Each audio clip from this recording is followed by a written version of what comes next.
Sub-Zero fridge, working with the sealed system.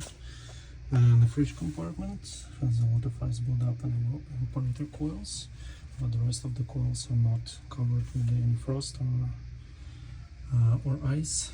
Indicates the coolant leak. And additionally, we're gonna replace the user interface board that's located here. Here it is. It doesn't respond for any buttons.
Okay, everything is welded in.